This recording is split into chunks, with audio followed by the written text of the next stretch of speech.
suspended low in the cloud-filled sky, reflecting off the water. I probably gasped, but there was no one else in the car to hear. And I wasn't the only one who appreciated the scenery. At the rose garden beside the water, pedestrians zigzagged in all directions, ignoring crosswalks. I parked again and headed for the pier, following the sidewalk that circled the fountain. A gust of wind hit the tower of water and gave me and a few shrieking kids an unexpected misting. A few feet farther, and I stopped to lean over low boxwood hedges for a close-up sniff of a few perfect rose blooms. Talk about clichés. The wind picked up at the pier, a quarter-mile-long concrete span stretching out into the bay. Halfway out, the seafood restaurant provided a brief windbreak, and I rearranged my wind-blown hair while I admired the sailboats tied up in the little marina. "Here, let me make room for you."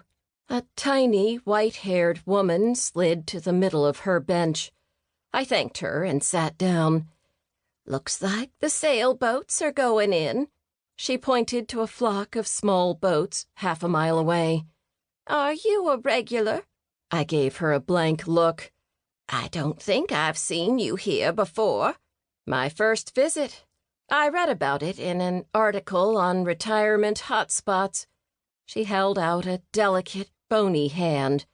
"I'm Nita Bergen, Cleo Mack. And have you found a house yet, Cleo?"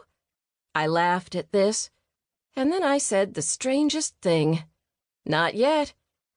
I wound up telling Nita Bergen my life story, the condensed version, ending with the topic I had come to Fairhope to consider. I'm not even 50 yet, and they've just offered me early retirement. She was so sympathetic. "Oh, my dear, that's such a big decision. And you didn't expect it?" "The problem is I have to decide right away, before the fall semester begins. And there's a nice cash bonus if I accept, but it's a one-time only offer. No pressure there." "Oh, my dear." She was an excellent listener, picking up every nuance and asking frequent questions. Eventually, I apologized for talking so much. "How rude of me. I haven't learned anything about you. Have you always lived here?" She shook her head, every silver hair in place in spite of the wind. "I was born in Virginia, lived there all my life, and retired from the government. But my husband had connections here, and he always talked about coming back. I would say Alabama and turn up my nose.